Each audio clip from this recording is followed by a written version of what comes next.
No one saw this coming. One of the most outformed teams in the league, Luton Town, facing one of the most informed team in the league, that is Liverpool, and the game ended in a 1-1 all draw. And for Liverpool, you're not going to hate to go worse because there was a chance for them to obviously get this game lost. Welcome to welcome to the Rokani Media Football. How are you guys and where are you watching us from? I go by the names of Rokan David. Smash the like button, comment and share if you're watching us for the very first time. Endeavor to subscribe to this channel so as not to miss out on stories that we do upload in here on a daily. Liverpool have gone ahead to draw 1-1 with Luton Town. Last game of the day, but we are left with one. Tottenham Hotspur hosting Chelsea tomorrow at the Tottenham Hotspur Stadium in London. Another London derby taking place, but we're here to discuss Liverpool and Luton Town. Now, me as a United fan and supporter, I always enjoy it when a United player goes ahead to score against Liverpool. You know, it's full joy because I don't have any empathy or any enmity with Arsenal because we don't have a lot of history we relate with Arsenal. We don't have a lot of history we relate with Chelsea. I mean, rival history, But there are two teams that I have to celebrate every time they are really beaten, or drop points, or do anything. That is Liverpool and Man City. We are having a lot of rival history with those teams. That's why each and every time something bad happens to them, I will feel like that is great and I feel like celebrating because I don't wish them any good. And let no one lie to you that there is a concrete fan of Man City and Liverpool that wishes United to triumph. Every time you're going on the law, they're obviously celebrating. That is it. And that's why you see to it that they don't want the Glazers to go. They know what it means. A team like Man United, with the fan base it's having and the amount of money we get in, when we get off the Glazers and get in a competent owner, they know what that means because we'll be obviously able to compete with them. But finally, Luton Town have gone ahead to obviously get another point of that. I think the two that they had. So smash the like button, comment and share. If at all you're watching us for the very first time, endeavor to subscribe to this channel so as not to miss out on stories that we do upload in here on a daily. In the 80th minute, Chongi, who was signed from Birmingham City to Luton Town, but United got £1.5 million that this transfer was obviously made, came on through and obviously capitalized onto that counter-attack that Luton Town hit Liverpool on. And he obviously hit that ball or placed that ball past the goalkeeper of Liverpool, Alisson Becker, to make it 1-0. And guess what?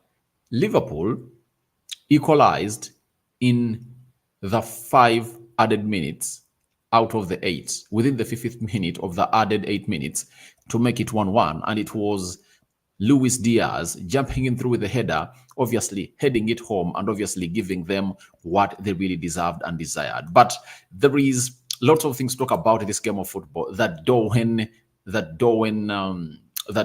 Nunez miss, it was really, really huge. And it obviously gave people lots of talking points. But one thing I'd like to know about is what did this draw mean to Liverpool? It means only bad news. Because if you're Liverpool and you saw to it that Man City was going to hate to win its game and they're topping the table at 27 points, Liverpool had a chance to obviously make their tally to 26 to at least level it up with Tottenham Hotspur and obviously be 1 point behind Man City if at all they found themselves in a position of really winning the game today. But them drawing that game has put Liverpool in a different position altogether and they are third, Now I'm going to obviously show you how the table is really standing and what you guys have to be thinking about over this beautiful game of football. But Liverpool have gone ahead to draw away at Luton Town. Very bad news for Jurgen Klopp. There are chances that really happened and they are not capitalized and they never capitalized onto those points. And it's obviously one of those moments that has gone ahead to put Liverpool in a very, very, very weird way. But this is going to be the huge talking point. This is it. That miss from Darwin Nunez. It's obviously going to be what everyone is going to talk about because Mohamed Salah I think whenever he might be into a regretting mode. A drop ball is obviously directed onto the far post. Mohamed Salah was standing here and he was looking at the goal and he would obviously head that ball into the back of the net. What he does, he says, I'm not going to be selfish. He nods that ball to Darwin Nunez. And Darwin Nunez was in the mouth of the goal. He was in the face of the goal. And guess what he does? He really hits this ball over the post, over the bar.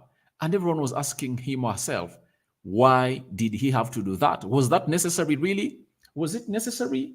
I think it was really uncalled for. And everyone is really feeling very, very, very, very pissed about this chance. I've seen Mike Owen blaming Mohamed Salah, that he's the reason to blame. A player clinical as he is, why did he have to go for a Darwin Nunez pass? But for me, I cannot blame Mohamed Salah. Why? If he passed this ball to Darwin Nunez, when Darwin Nunez had a person who was marking him, I would have gone ahead to say, all right, he made a very bad mistake.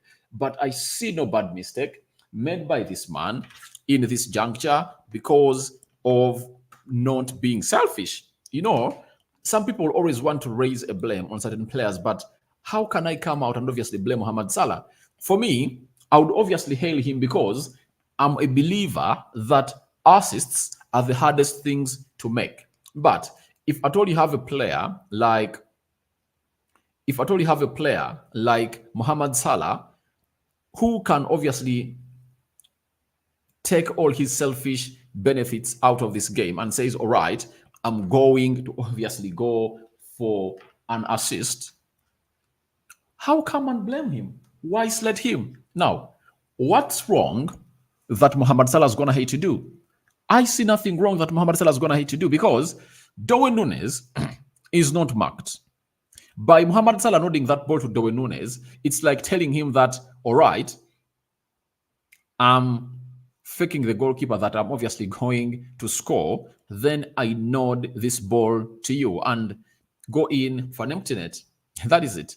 But Salah goes ahead to obviously do that, and Mike Owen comes for him. I don't know what's wrong with Mike Owen. How can you come for a player like Mohamed Salah when he's going ahead to sacrifice himself and really given Darwin Nunez that ball? I don't find it sane. That is it.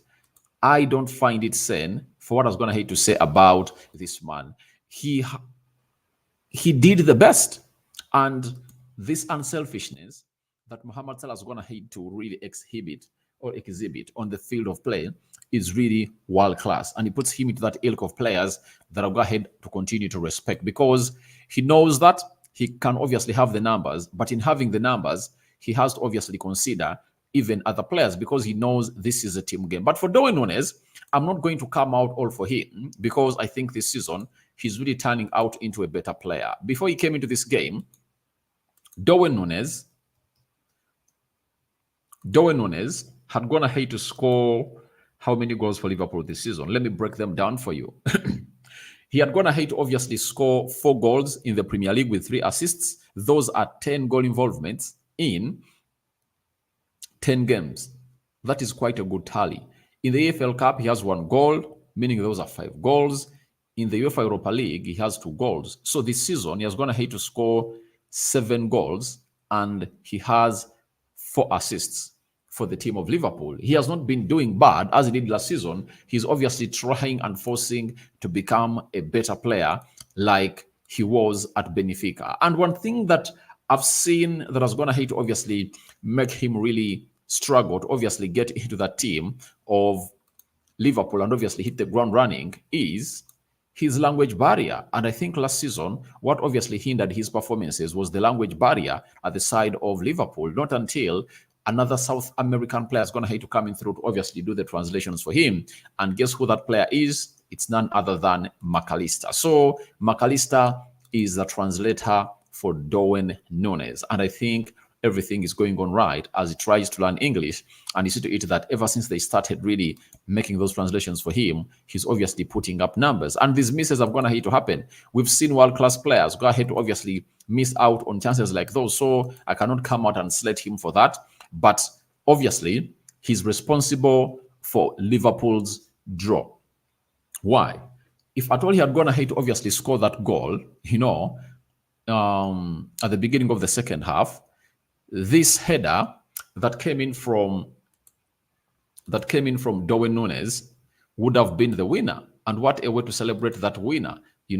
That header that comes in through at the end of the game would have been the winning goal for Liverpool.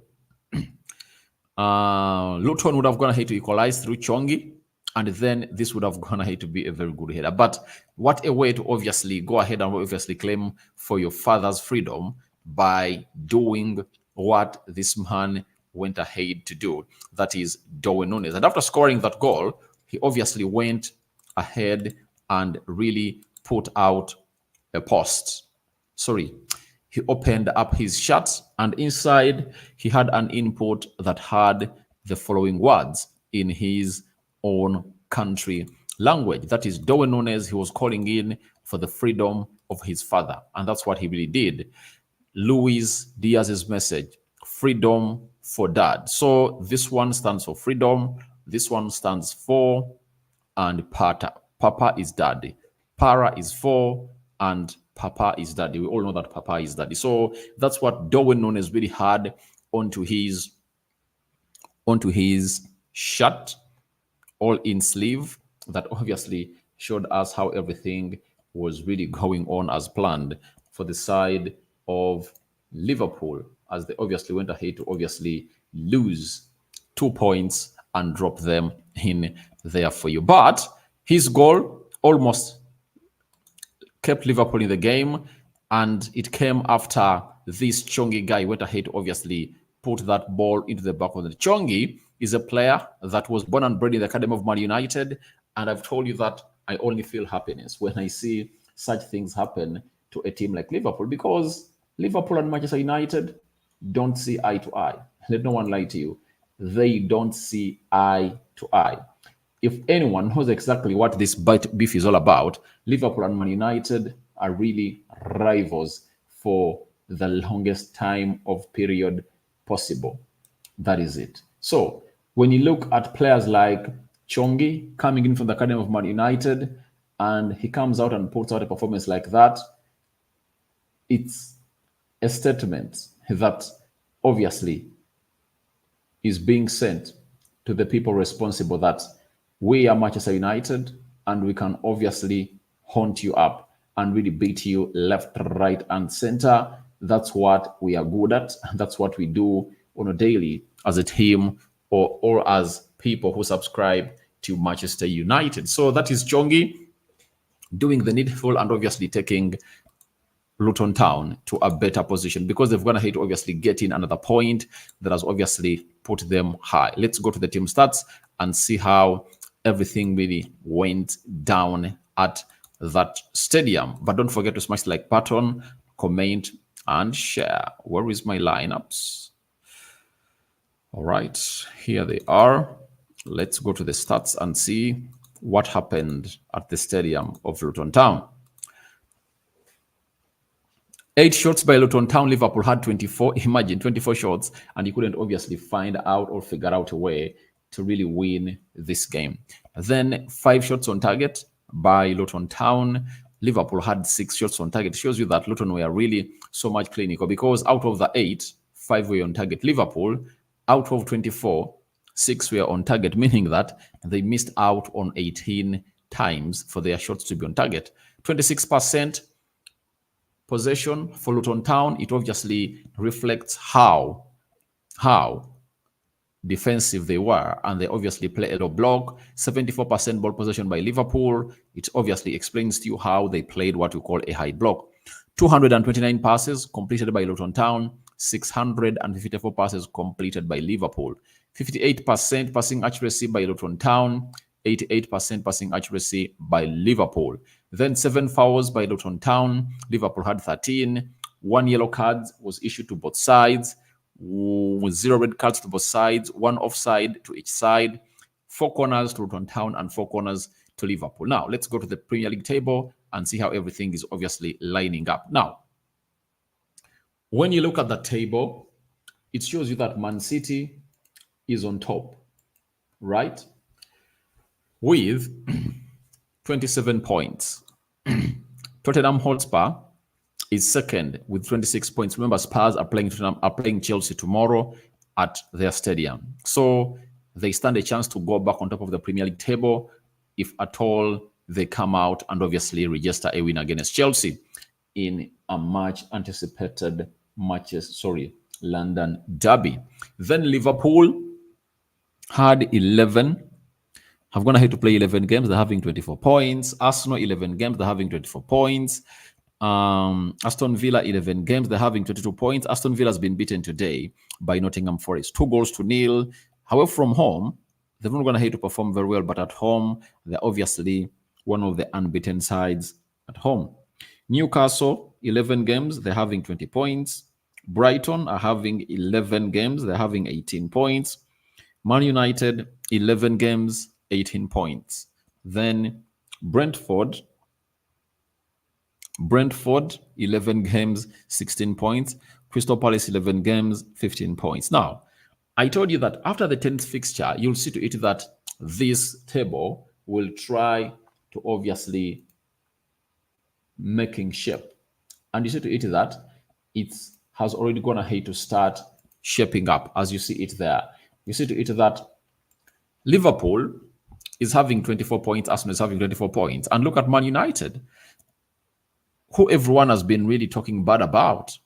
They are 6 points from the top 4 positions of the league. So it shows you how things can change in a nick of an eye every time the game of football continues to be played. And we still have lots of games to play, and we'll wait and see how the results are obviously going to be very, very soon. So I think we now go and talk about the remaining fixtures, right? Sorry, the fixture of Chelsea and Tottenham Hotspur is going to happen tomorrow. It's really going to be a hard-fought battle for them, and it's all about what the what players are going to do, who is going to do fewer mistakes to obviously see to either they win this game. But when you look at Chelsea, they're really having some good players back, and Spurs are also really ready to take them on. We are having Kahendo Oliver. Aradi, do you expect FA to punish Arteta after calling the referees being embarrassed? I don't think they're going to punish him. They are not going to punish him because he had to react that way after the mistakes that the VAR went ahead to do. But I cannot rule it out 100%. I cannot rule it out 100% because they've gone ahead to surprise us on very many occasions, right?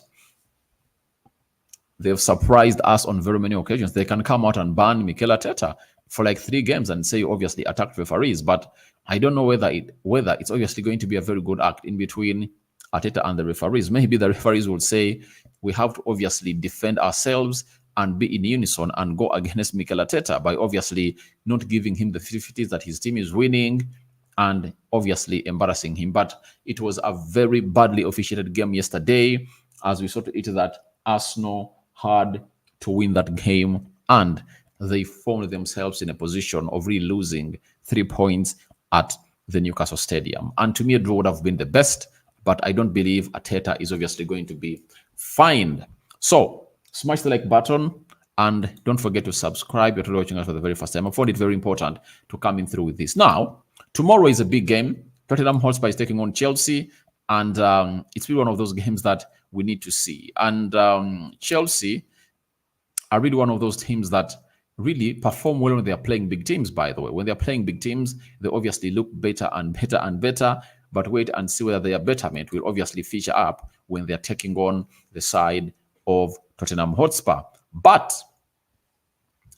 they need to know that Pochettino has been at Spurs before.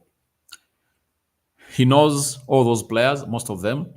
When you look at, I think they've gone ahead to change a lot, by the way. You know, I think almost the team that he left here is no longer around. I think it's only Song Heung-min. Who else? I remember when Pochettino was still at Spurs, Hugo Lloris. I think there was Kyle Walker. There was, who was the left back of Spurs by that time? Forgotten the guy's name. I've forgotten the guy's name. But the central defense, they had there is a certain player they had. The midfield, um, Ericsson. They had who else?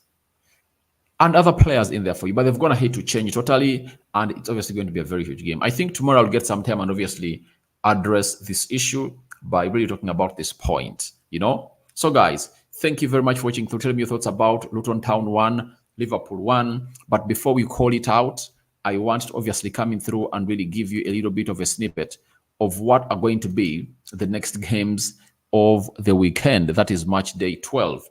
Match day 12, Wolves will be hosting Spurs on Saturday. Then Manchester United will be hosting Luton Town, a team that is going to head to stun Liverpool at the Luton Town Stadium. Then Arsenal is going to be hosting Burnley. Crystal Palace is going to be hosting Everton. Bournemouth is going to be hosting Newcastle. Aston Villa is going to be hosting Fulham. Brighton is going to be hosting Sheffield. West Ham is going to be hosting Nottingham Forest. Liverpool is going to be hosting Brentford. Chelsea will climax the match day 12 before we go into the international break by hosting Man City at the Stamford Bridge. That is it. And that's how everything is going to go down next week. Hope I'm going to have to cover out everything. But Darwin Nunez' big miss is going to be such a huge point to talk about. I sign out for now. See you later. May the living to God bless you abundantly, the Muslims. Barakallahu fikum. I'm out.